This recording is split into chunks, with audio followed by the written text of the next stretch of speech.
The Fermi Paradox. Will we ever find intelligent extraterrestrial life? The universe. All of our known reality is contained inside our observable universe, which is 90 billion light years in diameter, holding at least 100 billion galaxies, each with around 100 billion to 1 trillion stars. Just to put those overwhelming figures into perspective, for each grain of sand there is on Earth, the observable universe has 10,000 stars.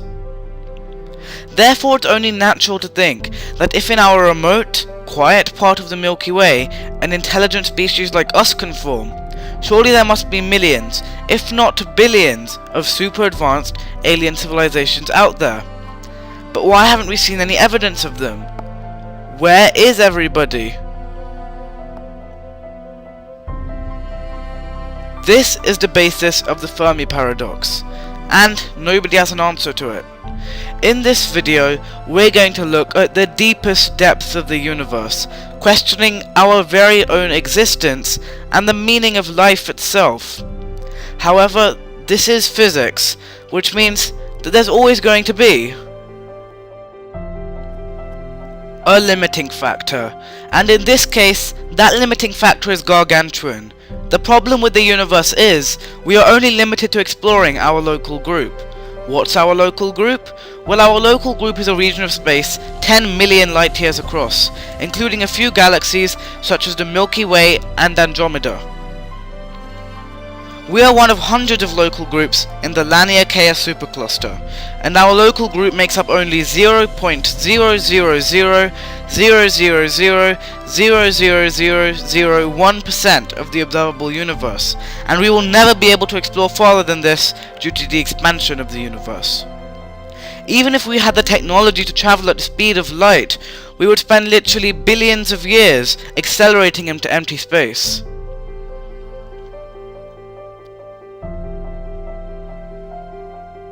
But why can't we go farther? Well, it's because of the character of nothingness. Empty space isn't actually empty, but has energy intrinsic to it, also known as quantum fluctuations, with particles and antiparticles constantly appearing and disappearing, with some areas denser than other areas. 13.8 billion years ago, right after the Big Bang, cosmic inflation meant the universe grew from the size of a marble to trillions of kilometers wide in only 10 to the power of minus 35 seconds. This stretching was so fast that quantum fluctuations were stretched as well, with some atomic distances becoming galactic distances, again with dense and less dense regions. After inflation, gravity started to pull everything back together. Inflation was too fast for gravity to cope on larger scales, but in smaller, denser areas, gravity won. So these denser regions became groups or pockets of galaxies, like our very own local group. Hence, only what's in our local group is gravitationally bound to us, so we can't travel from our pocket to the next one. Because only what's in our local group is actually in the same gravitational field. But why can't we just escape this gravitational field and go to the next local group? Well, this is where dark energy comes in. 6 billion years ago, dark energy started to speed up the expansion of the universe. We don't know what it is or why it exists, but we're very clearly able to observe dark energy's effects. Due to dark energy speeding up the rate of expansion of the universe, the distance between us and other galaxy groups becomes greater and greater, and because those groups aren't gravitationally bound to us, there is nothing to stop this phenomenon, and dark energy is pushing these other galaxies at speeds humanity can't ever hope to match.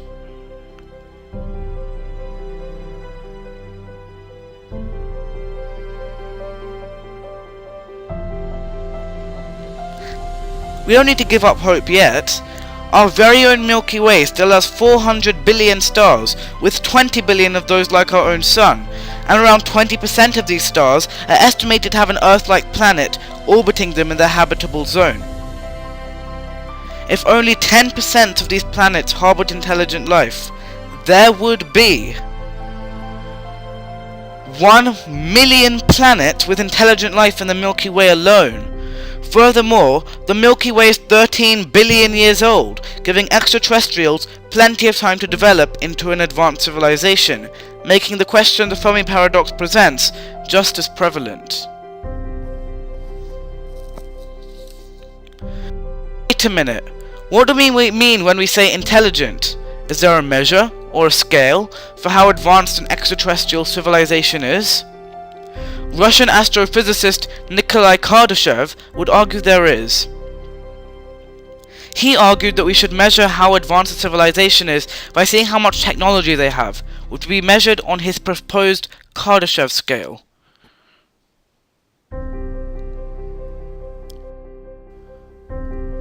A Type 1 civilization would be capable of utilizing all the energy on their home planet. Humans are 0.73 on the scale and should reach Type 1 in around 100 years. A Type 2 civilization could harness all the energy of their home star. Concepts such as the Dyson sphere, a mega-complex surrounding the innermost planets of the solar system and the Sun, are doable in principle. Finally, there are Type 3 civilizations, able to control their entire galaxy. This may sound dreadfully unrealistic, but based on mankind's current technological process, we could easily reach Type 3 in the next million years, provided we don't all die from nuclear war, famine, AI technology or other filters, but we'll talk about those later. Furthermore, the scale is far from perfect, as it's almost entirely based on generous predictions for what humanity is capable of, but not necessarily what humanity will actually do. Even so, the scale is widely regarded as the most useful when discussing more advanced civilizations than our own.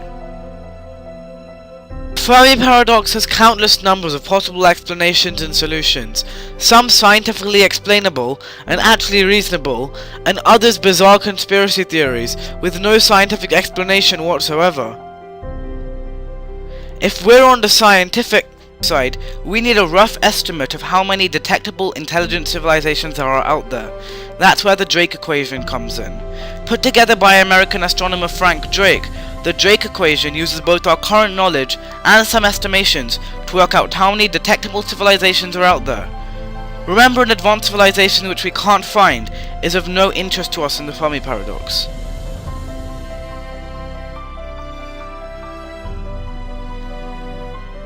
In the Drake equation, N stands for the number of planets in the Milky Way galaxy with intelligent life that are detectable.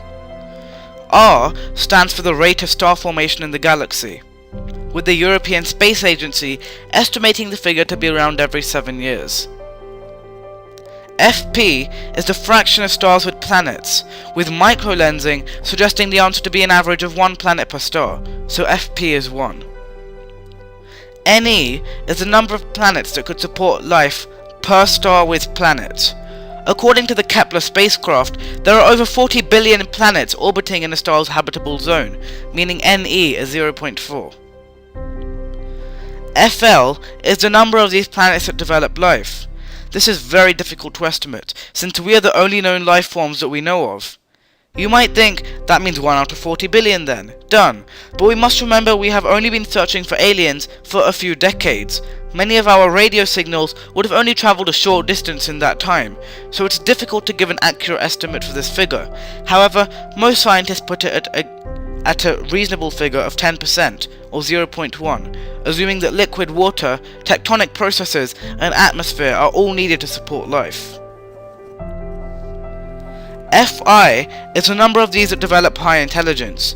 This can vary to extreme amounts and has been widely debated upon, with some putting the number high, saying that life is resilient, with proof being organisms such as extremophiles which lived under Lake Vostok deep under Antarctic ice and survived many extinction events.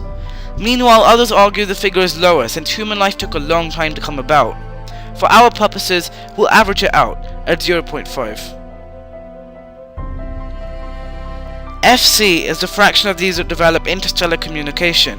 Also difficult to put an exact number on, we'll put it at 0.5 or 50%, since many civilizations may die out before they reach the stage due to filters, which we'll talk about later. L is finally the length of time in years a civilization releases detectable signals into space. We have only been doing so for around 100 years. On the one hand, it's feared having the capability to emit signals may be self-destructive, as nuclear energy leading to atomic bombs is another example of this, while others argue if advanced enough to emit signals for many years, an alien race should be able to flourish and develop for a very long time. Estimates range from only a few years to hundreds of millions of years. For practicality's sake, we'll put the estimate at 5,000 years.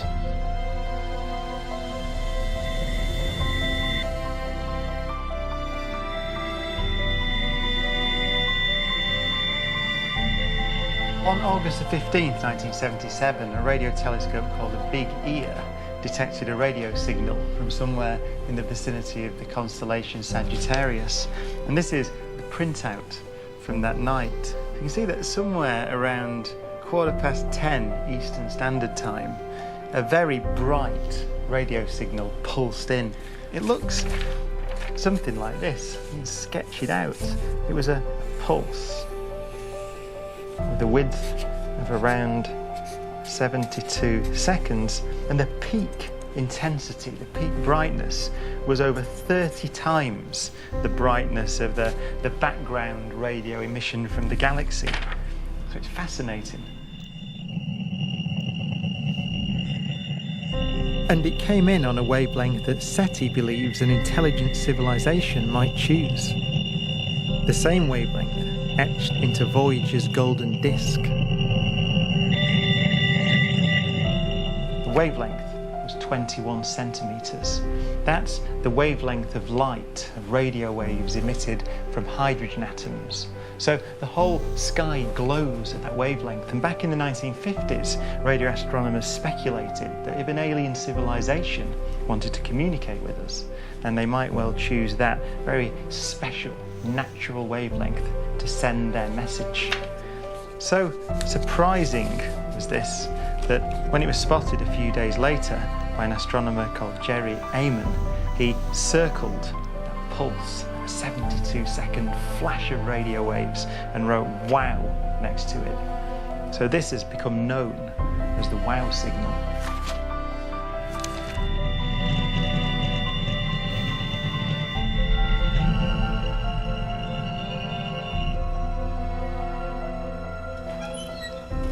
Today, over 35 years after the WOW signal was detected, there's still no satisfactory explanation. It doesn't seem to have been local, a military signal or a satellite, and indeed nobody's supposed to transmit at the hydrogen line frequency. It's reserved for radio astronomy. But scientific results have to be repeatable, and even though we've turned our telescopes in the direction of Sagittarius many times since, nobody has ever heard anything. So I suppose it has to remain just an interesting anomaly.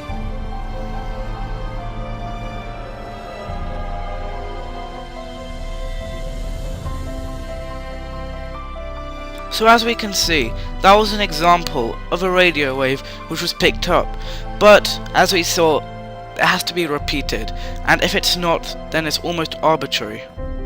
Anyway, now we have the figures, we can calculate n. 7 times 1 times 0.4 times 0.1 times 0.5 times 0.5 times 5,000 makes 350. That's 350 detectable civilizations in our very own Milky Way galaxy. This may not sound like a lot to the estimated 1 million we saw earlier, but remember these figures are generously low estimates, and they don't even account for moons, filter events, or ruins of past empires. So now we've talked about how many civilizations with life we should be finding, but what do we actually mean when we say life? That could essentially mean anything. How do we know if a planet is actually habitable? Well, let's start off with the former. What we mean when we say, or rather blatantly throw around the word, life. Although there isn't any general agreement, there are 4 primary important factors which are often in general agreement. Firstly, homeostasis. Every living thing must have a regulated internal temperature. This of course doesn't need to be perfect, with humans sometimes having fevers, and cold-blooded animals changing temperature regularly, but there must be a general consistency. Secondly, there's metabolism. A living thing must be able to intake matter and extract its energy to survive. In other words, it must eat. Thirdly, during its life, a living being must be able to grow or reproduce, but not necessarily both. Finally, a living organism must be able to change and adapt to its environment, perhaps over many generations through evolution. However, even here on Earth we have exceptions to these rules. For example, there are certain bacteria spores which don't move, grow or eat if there's no water. They just sit there, inert. There are even larger examples, such as mules or ligers, and although they don't move or reproduce, they do grow. Another misconception is that life requires oxygen to survive. This isn't true, however, since there are microbes that use sulfur or nitrogen as their basic source of energy, rather than oxygen. In fact, for the first billion or so years of life on Earth, atmospheric oxygen levels were indeed very low, meaning we could widen our search for extraterrestrial life to other planets, or even moons, such as Saturn's Titan, further increasing our chance of finding aliens. Now we can finally talk about filters, what they are, and why they make the Fermi Paradox so difficult to understand. Here, filter is a metaphorical term, symbolizing a gateway or a test of civilization, often unknowingly has to pass. For example, mankind has passed many of these filters: the plague, world wars, the Spanish flu. We still have many more to overcome, such as nuclear war, extreme pollution, climate change, or even supervolcanoes. The list is endless, and the theory goes that not every civilization is able to pass each filter. It could be much harder to pass these progressively more extreme filters than we first thought, and it's possible that all other civilizations have died out, and that we might be next, due to the Great Filter.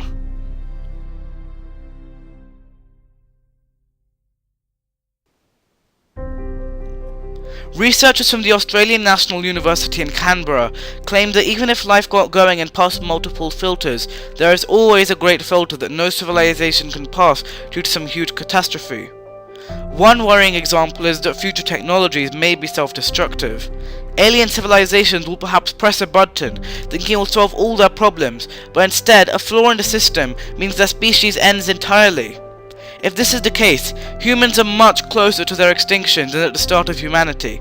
In fact, Oxford University predicts the likelihood of human extinction in the next 100 years is a shocking 20%, further emphasizing this point. The only problem is, we don't know where the Great Filter is. We may have passed it unknowingly through a series of strange events, so there are no other advanced civilizations to detect, or it may be ahead of us, and there were many advanced civilizations that have died out. And the filter theories don't end there. British physicist Professor Brian Cox claimed that once a species becomes too advanced, they kill themselves off, so no civilization that has been able to make a direct impact on the universe is still here. Cox said, one solution to the Fermi Paradox is that it's not possible to run a world that has the power to destroy itself, and that needs global collaborative solutions to prevent that. He went on that to say, it may be that the growth of science and engineering inevitably outstrips the development of political expertise, leading to disaster.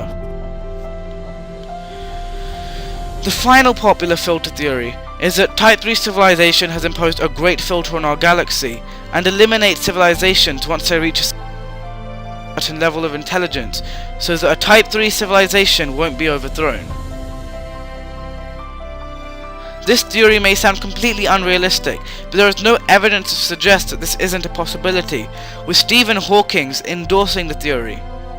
He says that we're playing a dangerous game by looking for and messaging extraterrestrial life, since if they find their planet, they'll immediately want to colonize it, definitely ending life on our planet, and possibly being the reason that we haven't heard from any other life forms in the Milky Way. They perhaps know it's best to stay quiet, or have already been eliminated. It could be that we haven't noticed this yet because we're in some small rural area of the galaxy. And this is true, since we're near the edge of the Milky Way. When the Europeans invaded the Americas, those living in the far west wouldn't have known what was going on for a significant period of time. We could be in the same scenario. However, instead of the filter theory, many leading astrophysicists say life is yet to form, contradicting the filter theory, which implies we've missed extinct life forms. Humans have only been around for 0.00145% of the universe's 13.8 billion year lifespan. In fact, if one was to compress the whole age of the universe into 365 days, we really get to see just how old the universe is. 71 years, the average human lifespan, would be the equivalent to 0.16 seconds. And for one universal second to pass, we'd have to wait 437 years. These figures are incomprehensible to our brains, no matter how much we try to look at it. Western science begins only around a second before midnight on the 31st of December, and 100 million real years would be only 2 days, 15 hours, 53 minutes and 20 seconds in this so-called universal year, showing us that the universe is much older than we often perceive it to be. However, A.B. Loeb of the Harvard-Smithsonian Center for Astrophysics says, and he's a leading author, says that if one asked when life in the universe is most likely to form, it would be naive to say now. He argues we found the chance for life grows much larger in the distant future, since any life forms of life were made possible 50 million years after the Big Bang, but scientists predict life with the capability to thrive for the next 10 trillion years until all the stars in the universe die out. However, there is one problem with the universe's conditions that may prevent us from ever discovering any extraterrestrial life, let alone a civilization, and that's the problem of gamma-ray bursters, also known as GRBs. What are GRBs? Well, a gamma ray is a type of electromagnetic radiation, similar to that of visible light.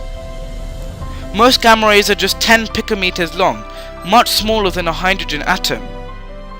Just to put into perspective, to put a hydrogen atom into perspective, a hydrogen atom to a 1-cent coin is the same as comparing a 1-cent coin to the moon.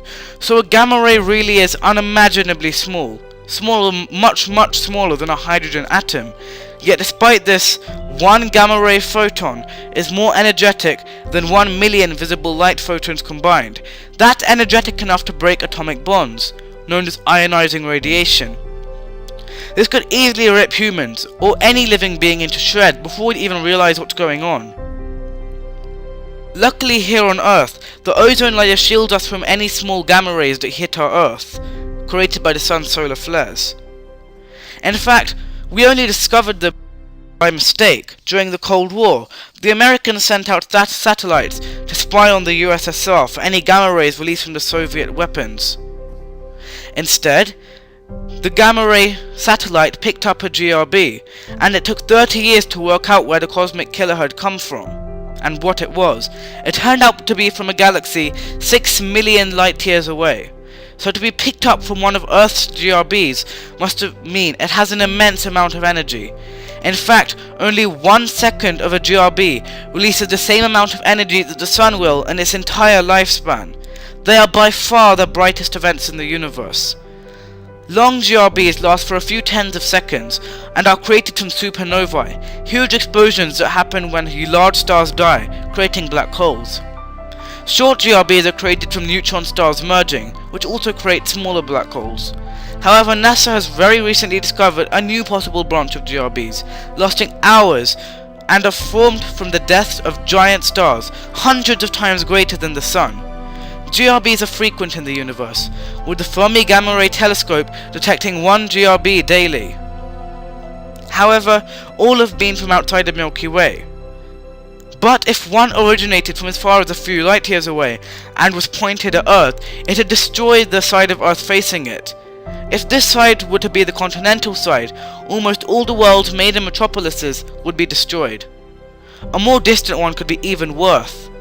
A GRB from circa 4,000 light years away could be 100 light years across once near Earth, annihilating the entire solar system and much more. So what does any of this have to do with aliens? Well, although a small, close GRB may not destroy the planet, it would cripple the atmosphere and the ozone layer, leaving us vulnerable to deadly solar radiation. So any type of GRB is fatal. The Milky Way is actually quite rare for being relatively quiet. Other galaxies have many more GRBs, making it impossible to support life. The Milky Way is part of the only 10% of galaxies that have low rates of GRBs, so it could possibly support life. Furthermore, bursts are more common in areas with low metallicity, low levels of heavy elements such as hydrogen and helium in the stars. They are also more common in areas with more starbursts.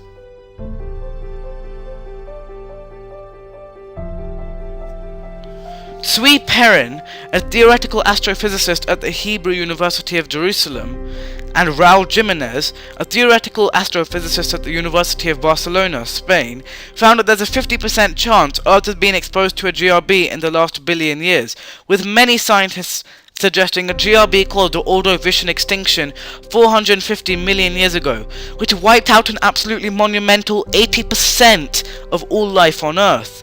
But there's next to no proof for this. Coming back to the present, it turns out that towards the centre of the Milky Way, GRBs may be a lot more common, making it impossible for complex life to form, locking off a majority of the Milky Way to life, and making life perhaps the only available on the outskirts of the Milky Way, possibly making it much rarer than we originally thought. Furthermore, the 5 billion years after the Big Bang, all areas of every new galaxy would have had many more GRBs than now, meaning life may be something that's only recently had the appropriate conditions to form, and many other planets may only have undetectable, simple life that's only yet to be allowed to form. However, there are some holes in this theory. Firstly, many scientists argue that a Type 3 civilization would easily be able to build structures to protect them against GRBs, while we must remember that it's only a prediction that the inner Milky Way doesn't have any habitable conditions, and we of course don't know this for certain. If we do find an intelligent Type 3 civilization, as we discussed earlier, there's no guarantee they'll be friendly, or they may not even care about us at all. Earth just made a perfect field of resources that they need, so they might just boil our oceans and melt our continents, with our needs of no concern to them. It's a similar scenario to how humans treat other animals. When we cut down trees, for example, we have no concern for the hundreds of thousands of birds or squirrels that are being displaced by doing so. We just want the resources. This may be how a Type 3 civilization would treat Earth, and it's likely the process would be automated. Supercomputers could be built into machines to tell them to destroy everything we have and have built, strip it down to its bare components, bring it back home and repeat. Nevertheless, this is only a human perspective. To other more advanced life forms, war and genocide may be something completely bizarre and unnecessary, something our race has clearly yet to understand. Another common theory is that once a civilization reaches Type 2, there may be more enjoyable things to do than explore the undeveloped galaxy. The Matryoshka brain is a supercomputer that could be powered for 10 trillion years if connected to a red dwarf, such as the one shown. It would allow an entire species to upload its entire consciousness onto a computer to live an external existence of pure happiness, aka the perfect life. What species would pass up such a fantastic opportunity to simply go out into a cold, hostile, undeveloped galaxy? What it could mean for us is that there may be hundreds of Type 2 or even Type 3 civilizations that took the opportunity and will remain forever undetectable. The Fermi Paradox. It still remains unanswered, and it likely will remain so until we find alien life, or at least any evidence of extraterrestrial civilizations. But will we? We're not getting any signals. Any signals we're sending out aren't being responded to, and for all we know, we may be completely wrong about our own reality. There are countless numbers of theories involving us potentially being in a computer simulation, or a Type 3 controlling our progress, and when we really think about them, they're completely faultless. The problem is that we don't know where the borders of technology are. We certainly don't have any answers, and we have a lot of questions. If we don't know where the borders of technology are, then it's almost impossible to answer the question. If there are no borders of technology and we will keep progressing, then we may become a Type 3 civilization and find other, less advanced civilizations. But the problem then is that a Type 3 civilization may be out there controlling our advancement, and we may be never given the chance to advance and find aliens. Or it could be that the equation for life is much more complex than we perceive it to be. After all, we are just a group of atoms understanding ourselves and looking for other similar group of atoms in this infinitely vast universe. We don't know anything about ourselves at the moment, and the fact that we're looking for alien life is completely remarkable. But obviously, if we can barely understand our own brains, it's going to be more difficult to look for other extraterrestrial brains which may be completely out of this world, or out of this universe even. We are, in the end, just humans looking out in space for other people like us. Our entire perception of life and what we are, what it is, what the universe is, may be all wrong. We might be finding alien life every day but just aren't realizing it. Humans have been around for 200,000 years. Modern astrophysics has only been around for less than 100 years. In the end, it comes down to opinion, whether you feel humans have a long road in science and technology, and on that extraterrestrial communication lies, or that humans are rare and we may never find anything or anybody quite like ourselves, or humankind may descend into violence and eventually extinction. One thing that will remain fact, however, is that the Fermi Paradox will remain unanswered until we work out the code for life, or find intelligent extraterrestrial civilizations ourselves. But isn't it this curiosity that has brought us to where we are today?